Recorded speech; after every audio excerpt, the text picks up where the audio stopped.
સુરતના કાપોદ્રા વિસ્તારમાં ફરી એકવાર યંત્ર ઉપર ઓનેસ્ટ ટુ ઓનલાઈન માર્કેટિંગ ફ્રેન્ચાઇઝીની આડમાં જુગારધામ ચાલતા જુગારધામ પર પોલીસની સફળ રેડ। સુરતમાં દિવસે ને દિવસે ગેરકાયદેસર પ્રવૃત્તિઓ વધી રહી છે, તેવામાં ખાસ કરીને જુગારનું પ્રદૂષણ વધી રહ્યું છે। જુગાર રમવામાં પણ જુગારીઓ નવી તરકીબ અજમાવી રહ્યા છે। સુરતમાં દિવસે ને દિવસે ગેરકાયદેસર પ્રવૃત્તિઓ વધી રહી છે, તેવામાં ખાસ કરીને જુગારનું દૂષણ વધી રહ્યું છે, ત્યારે જુગાર રમવામાં પણ જુગારીઓએ નવી તરકીબ અજમાવી છે। સુરતમાં કાપોદ્રા પોલીસે ધાર્મિક યંત્રો પર ચાલતા જુગારધામ પર દરોડા પાડી 14 આરોપીઓને ઝડપી પાડ્યા હતા। પોલીસે આરોપીઓ પાસેથી લાખોનો મુદ્દામાલ ઝડપી પાડ્યો છે। ઓનેસ્ટ ટુ ઓનલાઈન માર્કેટિંગ ફ્રેન્ચાઇઝીની આડમાં બહારથી માણસો બોલાવી જુગાર રમાડવામાં આવતો હોય, યંત્રના ચિત્ર પર રૂપિયા લગાવી જીતે તો આપેલ રકમના 9 ગણા મળે તેવી લાલચ આપીને જુગારધામ ચલાવતો હતો। ડાયમંડ એન્ડ ટેક્સટાઇલ તરીકેની ઓળખ ઊભી કરનાર સુરત હવે એમડીની છાપ ઊભી કરવામાં સુરત ફરી એકવાર ખટોદરા વિસ્તારમાં પોલીસે મોટા પાયે ડ્રગ્સ ઝડપી પાડ્યો છે। ડાયમંડ અને ટેક્સટાઇલ તરીકેની ઓળખ ઊભી કરતા સુરત હવે એમડી ડ્રગ્સની છાપ ઊભી કરતા સુરતના ખટોદરા વિસ્તારમાં પોલીસે મોટા પાયે ડ્રગ્સ ઝડપી પાડ્યો છે। જૂની સબજેલ પાસેથી 2 આરોપીઓ મોપેડ પર એમડી લઈને પસાર થતા હતા, ત્યારે ડીસીબી ઝોન 4 પોલીસની ટીમે બાતમીને આધારે બંને આરોપીઓને પકડી પાડ્યા છે। આરોપીઓ પાસેથી પોલીસે 1.43 ગ્રામ મેફેડોન ડ્રગ્સ જપ્ત કર્યું છે। આરોપીએ સગરામપુરાના મોહમ્મદ ચાંદ પાસેથી ડ્રગ્સ ખરીદ્યું હોવાનું પોલીસ તપાસમાં બહાર આવ્યું છે। ખટોદરા પોલીસે ડ્રગ્સ આપનાર ચાંદ પાસેથી પણ 3 ગ્રામ એમડી ડ્રગ્સ મળી આવ્યું હતું। આરોપીઓ પોલીસે રૂપિયા 1.50 લાખનો મુદ્દામાલ કબજે કરી 3 આરોપીઓની ધરપકડ કરી કાયદેસરની કાર્યવાહી કરી છે। સુરત શહેરમાં નો ડ્રગ્સ ઇન સુરત સિટીનું કેમ્પેનિંગ ચાલી રહેલ છે। સુરત શહેરના નવનિયુક્ત પોલીસ કમિશનર શ્રી ગેહલોત સાહેબની સૂચના મુજબ સુરતમાં જ્યાં પણ ડ્રગ્સ કે ડ્રગ્સ પેડલર કે ડ્રગ્સની કોઈ પણ ગેરકાયદેસરની જે પ્રવૃત્તિ થાય છે તે માટે વોચ કરવા અમને મોટિવેટ કરેલા, જેના ભાગરૂપે ઝોન 4 શ્રી વિજયસિંહ ગુર્જર સાહેબના સ્ટ્રાઇકિંગ ફોર્સના તથા એલસીબીના માણસોએ જગ્યાએ સબજેલની ગલીમાં વોચ કરતા એક પેડલર 1.43 ગ્રામ ડ્રગ સાથે પકડાયેલ છે, જેની કિંમત 14,300 છે। ત્યારબાદ તે ઇન્વેસ્ટિગેશનમાં વધારે આગળ વધતા તોસીફ ખાન નામનો આરોપી પકડાયેલો અને તેની સાથે અબ્દુલ રહેમાન નામનો આરોપી પકડાયેલો। તે લોકો જ્યાંથી ડ્રગ લાવેલા હતા તેમાં મોહમ્મદ ચાંદ ઉર્ફે મોહમ્મદ અબીદનું નામ ખુલતા તેને પણ ગઈ રાતે પકડવામાં આવેલો હતો, જેમાં તેની પાસેથી 3.43 ગ્રામ એમડી પકડવામાં આવેલું, જેની બંનેની કુલ કિંમત અંદાજિત 50,000 રૂપિયા થાય છે। આ ઉપરાંત 4 મોબાઈલ, રોકડ તેમજ વ્હીકલને કબજે કરતા કુલ્લે 2,37,690 નો મુદ્દામાલ કબજે કરેલ છે અને એનડીપીએસ એક્ટ મુજબ પીઆઈ ખટોદરાએ આગળની તપાસ હાથ ધરેલ છે અને તેઓ વિરુદ્ધ કાયદેસરની કાર્યવાહી કરવામાં આવેલ છે। સુરત શહેર પોલીસનો નવતર પ્રયોગ હાથ ધરાયો છે। સુરત પોલીસ દ્વારા દરેક પોલીસ સ્ટેશનમાં ચેકિંગ પોઈન્ટ માટે ફ્લિકરિંગ લાઇટ અને અનાઉન્સમેન્ટ માટે બ્લૂટૂથ સ્પીકર આપવામાં આવ્યા છે। સુરત શહેર પોલીસ દ્વારા એક નવતર પ્રયોગ હાથ ધરવામાં આવ્યો છે। સુરત પોલીસ દ્વારા દરેક પોલીસ સ્ટેશનમાં ચેકિંગ પોઈન્ટ માટે ફ્લિકરિંગ લાઇટ અને અનાઉન્સમેન્ટ માટે બ્લૂટૂથ સ્પીકર આપવામાં આવ્યા છે। તો એ જાણવું રસપ્રદ છે કે આખરે આ ફ્લિકરિંગ લાઇટ અને બ્લૂટૂથ સ્પીકરનો પોલીસ કર્મીઓ શું ઉપયોગ કરશે।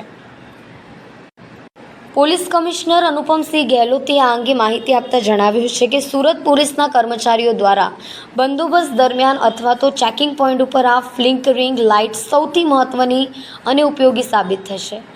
તેમણે જણાવ્યું હતું કે દરેક પીઆઈએ આ ફ્લિકરિંગ લાઇટ અને બ્લૂટૂથ સ્પીકર પોતાના પીસીઆર વાનમાં રાખવા આદેશ આપવામાં આવ્યો છે।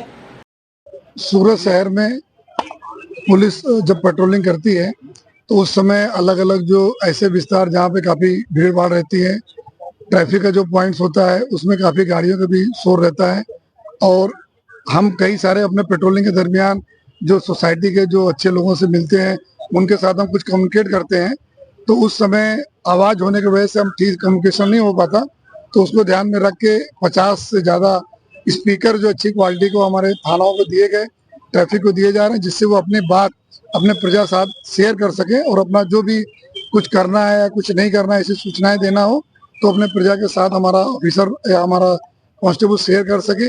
उसके हिसाब से 50 से ज़्यादा हमें स्पीकर अलग अलग थानों में ट्रैफिक ब्रांच को दिए गए और उसके अलावा हमारे जो एमटी सेक्शन होता है उसमें जो हमारी कंडम गाड़ियाँ हैं, जो हमारी लाइट कंडम पड़ी तो उसको रिपेयर करके और 8 से 9 फीट ऊंचा जा सके ऐसा बैटरी ऑपरेटेड हमारी जो फ्लिकरिंग लाइट्स हैं उनको हम लोगों ने बनाया है। वो भी हम दे रहे हैं पुलिस स्टेशनों को। 35 से ज्यादा लाइटें हैं जिसमें जब हम नाइट में गाड़ियां चेक करते हैं, नाइट में अलग अलग विस्तार में नाकाबंदी करते हैं, तो वहां अगर हम दूर से लगा दें तो 8-9 फीट दूर तक पब्लिक भी देख सके वहां की पुलिस की प्रेजेंस है, उनको भी कॉन्फिडेंस रहे और हमें चेकिंग करने में, गाड़ियों को रोकने में भी आसानी रहे। कई बार ऐसा होता है कि पब्लिक जब पहुंचती है चेकिंग पॉइंट में तो उनको डाउट होता है कि पुलिस है, किसकी प्रेजेंस है, तो उसके हिसाब से भी थोड़ा सा पब्लिक सुविधाओं के लिए और हमारी पुलिस में ज्यादा इफेक्टिव हो उसके हिसाब से ये 2 सुविधाएं दी गई हैं। લોકસભા ચુનાવ को लेकर સુરત ક્રાઇમ બ્રાન્ચ પોલીસે બાતમીને આધારે વૃદ્ધ મહિલાને રિક્ષામાં બેસાડી લૂંટી લેતી ટોળકીને ઝડપી પાડી છે। સુરતમાં રિક્ષાના રજિસ્ટ્રેશન નંબર બદલી તેમાં એકલી વૃદ્ધ મહિલાઓને બેસાડી ડરાવી ધમકાવી સોનાના ઘરેણા લૂંટ, સ્નેચિંગ, ચોરીઓ કરતી ગેંગના મુખ્ય રીઢા આરોપી તેમજ મહિલાઓ સહિતની કુલ 5 આરોપીઓને ઓરિજિનલ ઘરેણા સહિત ₹2,15,980ના મુદ્દામાલ સાથે ક્રાઇમ બ્રાન્ચ પોલીસે ધરપકડ કરી છે। આરોપી એકલી વૃદ્ધ મહિલાઓને રિક્ષામાં બેસાડી ડરાવી ધમકાવી તેઓના ઘરેણા ચોરી કરવા માટે ગેંગ બનાવી ગેંગમાં મહિલાઓને ગેંગમાં રાખવાથી સરળતાથી વૃદ્ધ મહિલાઓ ટાર્ગેટ કરી શકાય તેવું આયોજન કરી ચોરીની ઘટનાને અંજામ આપ્યો હતો। તે ઉપરાંત રેડિયમ નંબરવાળા સ્ટીકર બનાવડાવી ચોરી કરવા જતાં પહેલાં પોતાની પાસેની રિક્ષા પર હર વખતે અલગ અલગ ખોટા રજિસ્ટ્રેશન નંબરવાળા સ્ટીકર ચોંટાડી લૂંટ, સ્નેચિંગ, ચોરીના ગુનાઓને અંજામ આપતા હતા જેથી પોલીસ પકડી ન શકે। આગામી લોકસભાની ચૂંટણીને લઈને સુરત શહેર પોલીસ એક્શન મોડમાં આવી ગઈ છે। શહેરના સંવેદનશીલ વિસ્તારમાં પોલીસનું કોમ્બિંગ સાથે વાહન ચેકિંગ હાથ ધરવામાં આવ્યું છે। લોકસભાની ચૂંટણીને કાયદો અને વ્યવસ્થા જળવાઈ રહે તે માટે સુરત શહેર પોલીસ દ્વારા સતત પેટ્રોલિંગ કરવામાં આવી રહી છે। સાથે સાથે ગુનેગારો પર અંકુશ મેળવવા ગુનેગારોની ઓળખ પરેડ કરવામાં આવી રહી છે। હાલ સમગ્ર સુરત શહેરમાં રાત્રિ દરમિયાન પણ ફૂટ પેટ્રોલિંગ કરી પોલીસ ગુનેગારોને કડક સંદેશ આપી રહી છે। જો કાયદામાં રહેશો તો ફાયદામાં રહેશો તે સ્પષ્ટ દેખાઈ રહ્યું છે। રાંદેર પોલીસે મોરાભાગળ વિસ્તારમાં ફૂટ પેટ્રોલિંગ કર્યું હતું જેમાં સુરત પોલીસ કમિશનર અનુપમસિંહ ગેહલોત હાજર રહ્યા હતા। કોમ્બિંગમાં 6 પીઆઈ, 10 પીએસઆઈ, 55 થી 60 પોલીસ જવાનો, મહિલા પોલીસ અને ડીએસપી, એસીપી સહિતના અધિકારીઓ હાજર રહ્યા હતા। અત્યારે 7 તારીખનો રોજ આપણા સુરત શહેરમાં લોકસભાના ચૂંટણીના નવસારી સીટ અને બારડોલી સીટોની કુલ અમારા 1600થી વધુ જે બૂથો પર जो चुनाव प्रक्रिया है एना ध्यान में राखी खूब सारी रीते और शांतिमय पूर्ण जो है अपना बंदोबस्त पूर्ण थाय, लोग जो अपना मत जो है बिना कोई भय वगैरह नाखे एना ध्यान में राखी शहरना छेल्ला जो है 2 अठवाडियाथी अलग अलग विस्तारों में खास कर जो एवा पॉइंट ज्यादा वधु अवर जो लोग रहती हो त्या जो व्हीकल चेकिंग और पेट्रोलिंग राखवामां आवे छे। जेना भागरूपे अत्यारे अहींया जो रांदेर विस्तार में जो चेकिंग कामगीरी चालू है जेमां जेटला भी शहर में पॉइंटो होय छे तमाम प्रकारना टीमों जोड़ाय छे અને અત્યારે અમે લોકો લગભગ જો એ 20,000 જેટલા વાહનોના સ્ક્રીનિંગ કરી છે અને ચેકિંગ કરી છે જેમાં અલગ અલગ પ્રકારના 250 જેટલા લોકો હથિયાર, ચક્કુ હોય, છરી હોય, તલવારો હોય, ધોકા હોય આ પ્રકારના પ્રતિબંધિત ચીજો સાથે પકડાયેલા છે જેના ઉપર કેસો દાખલ કરવામાં આવેલા છે। સાથોસાથ જો હિસ્ટ્રી શીટરો અને તડીપારવાળા અને MCR કાર્ડવાળા ટપોરીઓ આ બધાના ઉપર જો અટકાયતી પગલાઓની બી કામગીરી ચાલુ છે। 30 જેટલા લોકો એવું આપણેના તડીપારવાળા મળી આવેલા છે આપણે ઘરમાંથી જો તડીપાર થયેલા હતા તો આ લોકો ઉપર બી ગુનાઓ દાખલ થયા છે જો અને સાથોસાથ 20,000 જેટલા લોકો ઉપર અટકાયતી પગલાં લેવામાં આવે છે। 70 જેટલા લોકો પાસા થયા છે અને આ પ્રકારના કામગીરીથી જેટલા બી લુખ્ખા તત્વો છે, જેટલા એન્ટી સોશિયલ તત્વો છે જો પ્રજાને રંજાડે છે એના ઉપર અત્યારે અને આવનાર દિવસો બી સખત કાર્યવાહી અમે લોકો કરી છે।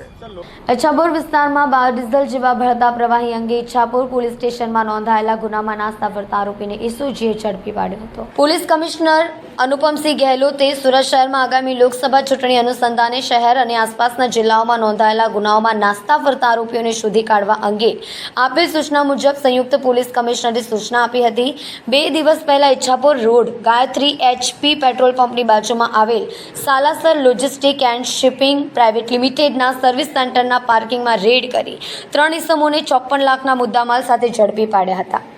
આ ગુનામાં મુખ્ય આરોપીને ત્યાં કામ કરતો એક કારીગર હજુ વોન્ટેડ હોય જેને પકડી પાડવા માટે પ્રયત્ન હાથ ધરવામાં આવ્યા હતા. દરમિયાન એસઓજીના પોલીસ માણસોને મળેલ ચોક્કસ બાતમી હકીકતને આધારે આરોપી વિમલેશસિંહ નરેન્દ્ર બહાદુરસિંહ પાંડેસરા ખાતેથી ઝડપી પાડી આગળની કાર્યવાહી હાથ ધરી છે.